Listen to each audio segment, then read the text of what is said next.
Merci beaucoup. Thank you very much, High Commissioner, for your responses and observations. To get back to our list of distinguished speakers, and I call on Mr. Hüseynov, Deputy Chairman, State Committee on Refugees and IDP Affairs from Azerbaijan. You have the floor, sir. Distinguished Madam Chair, distinguished High Commissioner, Excellencies, ladies and gentlemen.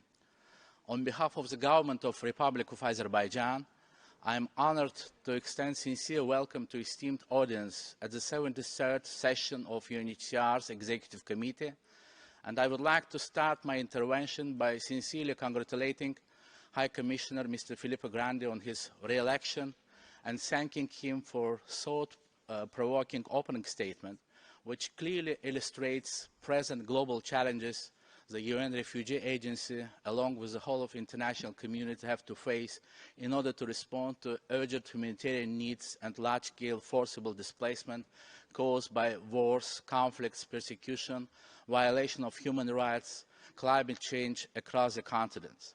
I am confident that the results of this session will be useful for the joint activities to improve the state of refugees and IDPs. Unfortunately, despite the goal we set in our global agenda for 2030 to reduce internal displacement by at least 50%, each year we face an unprecedented number of the displaced worldwide, which exceeds now 100 million. As High Commissioner noted in his most recent report, today Europe faces the largest refugee crisis ever since World War II, and humanity reached the moment when doubled or even tripled efforts for prevention and solution are an absolute and urgent necessity.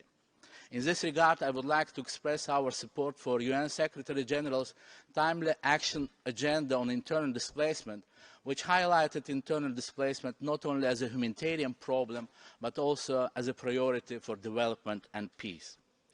Azerbaijan's sensitivities towards the displacement problem are clearly understandable as a country that has been hosting, in per capita terms, one of the highest caseloads of the forcibly displaced population in the last 3 decades, comprising 10% of its country population of 10 million. Azerbaijan has gained an enormous experience and knowledge base in dealing with large-scale displacement. To date, 116 new modern residential complexes have been erected in the country, and as many as 320,000 people were provided with improved housing. Poverty level among IDPs dropped from 75 to 8%. However, notwithstanding an exemplary care and attention rendered towards displaced by national authorities, the only durable solution to protracted displacement was closely linked, as stated also in the reports by UN Special Rapporteurs on Human Rights of IDPs, to the political settlement of former Armenia-Azerbaijani Nagorno-Karabakh conflict and liberation of Azerbaijani territories that would have enabled hundreds of thousands of internally displaced persons to exercise their fundamental right to return in dignity, safety, and on a voluntary basis.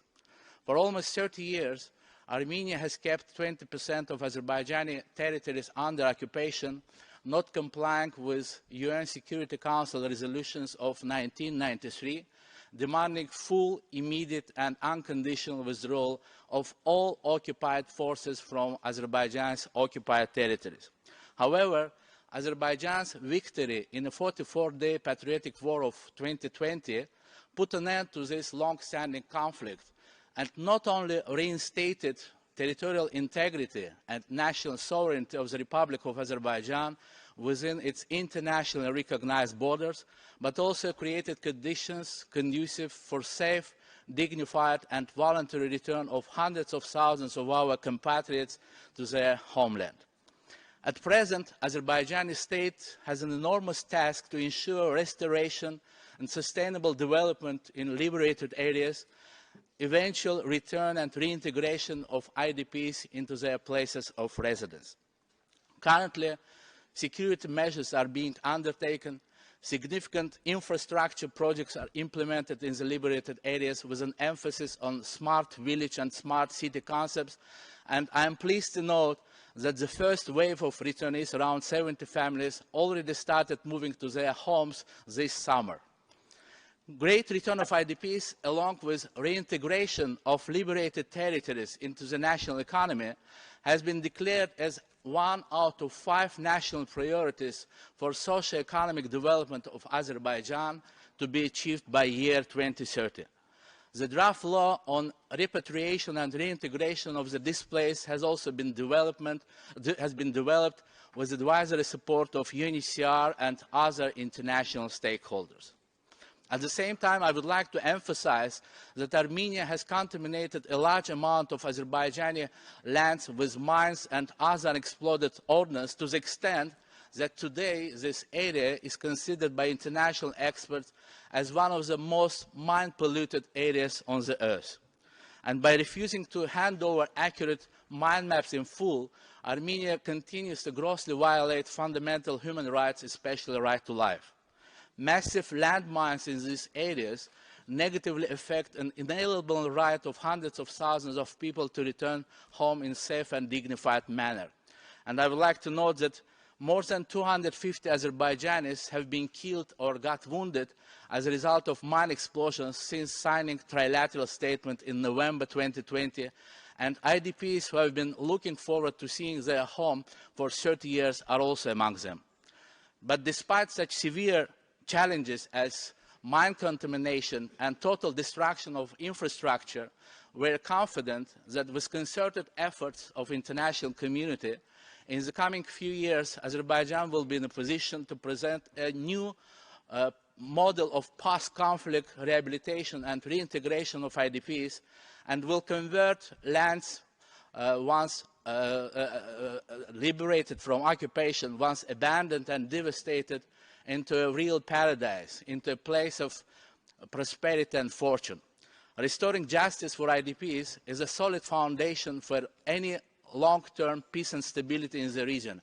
And from that perspective, an end to this long-standing conflict means restoration of basic fundamental rights of IDPs who have been human face of this tragedy.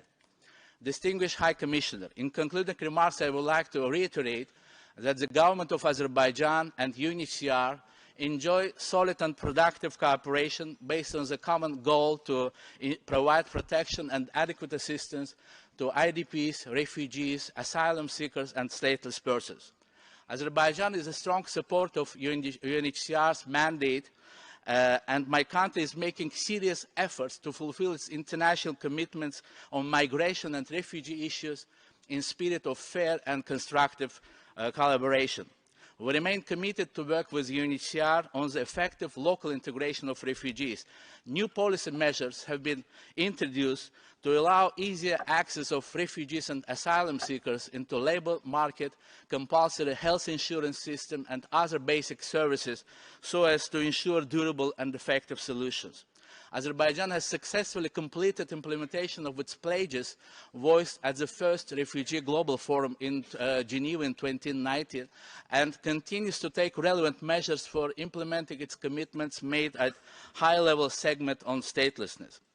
We believe that only a genuine international effort towards adherence to accepted international commitments, mutual respect, and awareness of responsibility vis-à-vis future generations can produce fair solutions, and Azerbaijan remains committed to playing its role in this global process. I thank you very much for your attention. I thank the distinguished representative of Azerbaijan, and now Thank you, Azerbaijan. We really are very pleased and we welcome the engagement on legislative matters and especially on measures being taken to improve access to the labor market for refugees in Azerbaijan. Concerning the return of the displaced people or solutions for the displaced people, we remain committed to what we agreed to do, I think it was 2 years ago, at the moment of the ceasefire, to cooperate with both Armenia and Azerbaijan in ensuring the voluntary, sustainable return of all those displaced by decades of conflict in this area, and we remain committed to that. We are therefore, in respect of Azerbaijan, available to be included, may I say more included, in both planning and follow-up to the return of displaced people that you have mentioned. And the final point, we do hope that Azerbaijan will also continue to be a country supporting refugee operations in other parts of the world. Thank you very much.